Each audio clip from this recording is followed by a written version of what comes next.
ကိုပိုင်နေတယ်တော့ကျွန်တော်ဘယ်တာဝန်ထမ်းဆောင်နေပါလဲအဲ့ဒါလေးတွေပေါ့ကျွန်တော်အကြံပြင်းပြပြပြီးဟုတ်ကဲ့ဟုတ်ကဲ့ဟိုအခုကကျွန်တော်ကိုပိုင်နံပါတ်တော့တောင်းမှုမင်းတော့33516တောင်းမှုမင်းဆောင်33516နည်းနည်းလေး33516ဒါအဆင့်တော့တက်ကြ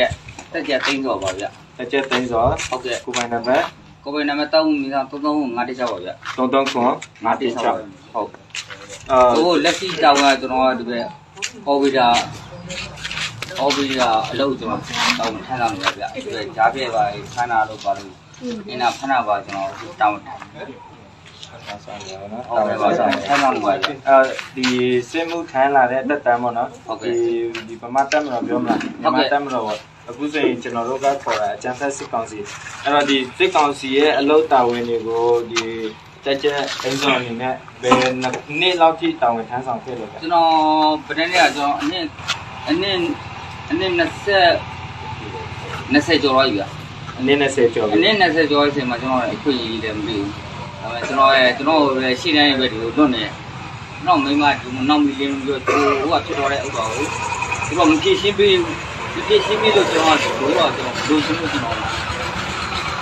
ဘုံမျိုးပြောတာဒီရင်ခွဲထားပို့လာပါတော့ဟုတ်ကဲ့ပါဗျာကျွန်တော်တို့စီလာလို့အရင်ကလည်းဘယ်လိုပြောမလဲ1ဘတ်တက်တာနဲ့ကျွန်တော်တို့ကျိုးစိုးတဲ့နော်ဒီလိုမျိုးလာပြီးလို့နောက်တစ်ခုကအဲ့တော့ဒီအကျန်းဖက်စစ်ကောင်စီနဲ့ပတ်သက်ပြီးတော့နော်ဒီတာဝန်တွေထမ်းဆောင်ခဲ့တဲ့အခါမှာဒီတက်ထဲမှာပေါ့တည်င်းအမောင်ချမှုတွေကြောင့်ခဲ့ရလားတက်တင်ဆိုကျွန်တော်ဆက်လို့ပြောပြရအောင်မောင်ချဘူးကဒါမှကျွန်တော်ညီနေတော့ဒီလိုမျိုးဆက်လို့ရှိရပါဒါပေမဲ့သူတို့ကဒီမှာတစ်ခါတည်းကဖုန်းယူပြီးဖြည့်ရှင်းကြရင်တော့ကျွန်တော်ညီကတော့ဒီထဲမှာရောက်သွားပြီအဲကျွန်တော်ကတော့ဘာလို့ရောက်လဲမရောက်ရရတယ်ဆိုတော့တမွေးလက်ရှိပါအဲ့တော့ဒီစစ်ကောင်စီကနေပြောတဲ့သတင်းတွေပေါ့နော်မြဝတီတို့ MRTV တို့ကနေလွှင့်တဲ့သတင်းတွေနဲ့အပြင်မှာဖြစ်နေတဲ့သတင်းတွေနဲ့အဲ့တော့တက်ကြကြီးတို့အနေနဲ့ကွာလားမကွာဘူးလားဆိုတာတတိထားမိလားမသိဘူးထားပြီပါဗျကွာပါတော်ကွာဆိုဘာလို့ကွာလဲဆိုတော့ကျွန်တော်ဒီမှာသူကတာဝန်ထမ်းတာအခုလို့ရှိမှကျွန်တော်တာဝန်ထားတာနဲ့သူကလည်းအခုလို့ရှိမှတာဝန်ထားတာသူတို့ရှိမှလည်းအခုတာဝန်ထမ်းတာဒါကိုဒီတာဝန်ထမ်းဆောင်လူတယောက်ရဲ့အခွင့်အရေးတော့သူကအမှန်ကန်တိတ်လို့ပြင်တယောက်မလုပ်ဘူးဗျအဲ့တော့လိန်နေရတာတွေပဲအောက်ခြေရလူတွေခံနေရတာခံနေရဟုတ်ပါတယ်ဗျအဲ့လိုမျိုးတီးရဲနဲ့ကျွန်တော်တို့ဒီမြန်မာစစ်တပ်တွေကိုဒီတက်သိန်းဆိုဘယ်လိုအကြောင်းပြချက်နဲ့ဝင်ဖြစ်သွားလဲပေါ့နော်ကျွန်တော်ဒါတော့ပထမကျွန်တော်ကခလေး3ရောက်အချိန်မှာကျွန်တော်မြန်မာနဲ့ဒီမို့နည်းနည်းပြတ်တာဖြစ်တဲ့အတွက်ကျွန်တော်ဝင်လာခဲ့တယ်တမတော်ထဲကိုကျွန်တော်ဝင်စရတော့ဗောနော်ဘာဖြစ်လို့ဆိုတော့ဒီမှာကျွန်တော်ကအင်္ဂါနေရမယ်ရေးစေးပြရမယ်ရေးစေးပြရမတက်နိုင်ဘူးကျွန်တော်ဆက်တဲ့ဝင်လာတယ်ဘူးကကျွန်တော်ရဲ့အခက်အခဲကိုသူတို့သိမြတယ်ဒါပေမဲ့အထက်ဘာမှမလုပ်ဘူး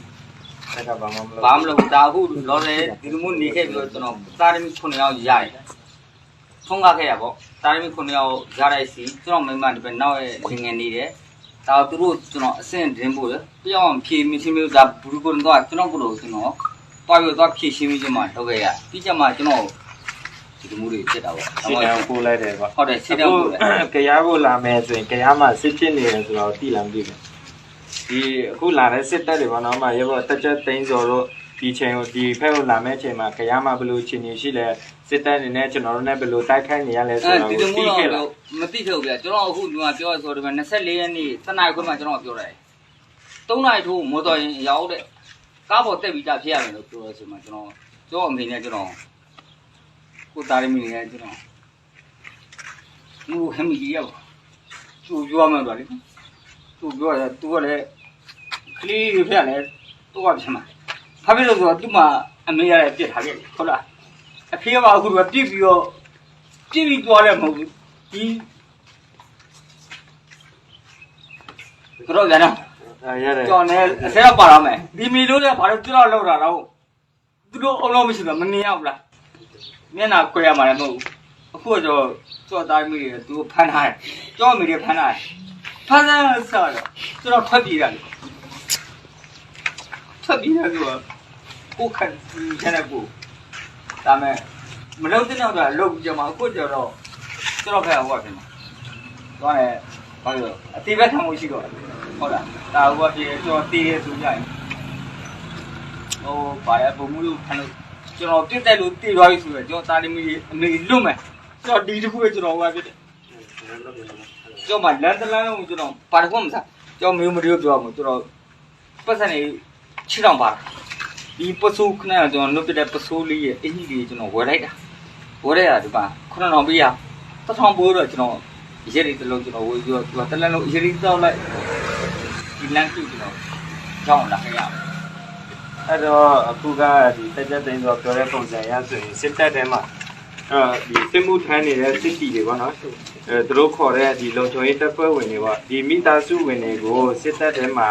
ဖမ်းပြီးထိန်ချုပ်ထားပြီးတော့မှဒီရှေ့တန်းသွားဇွတ်သွားခိုင်းတဲ့အနေထားတွေရှိနေတယ်ပေါ့နော်ရှိတယ်ဗျာဟုတ်တယ်ဒီစကားတော့တောင်းတမှုရဆိုရင် ဒါကိုချင်းစားသိမရှိရပါတော့ကိုတာလီမီသူ့မိမဒီလိုဖြစ်သွားတယ်သူ့သွားမလားကိုတာလီမီတို့အဲ့ဟိုကပြောဒါမဲ့အောက်အငယ်တွေကကျွန်တော်တို့ကဆိုတော့ဘယ်လိုပြောမလဲဆိုတော့မျက်နှာလွယ်ခဲပြစ်လုံနေတဲ့ပုံစံတွေကမတိုင်းဟိုကဖြစ်တယ်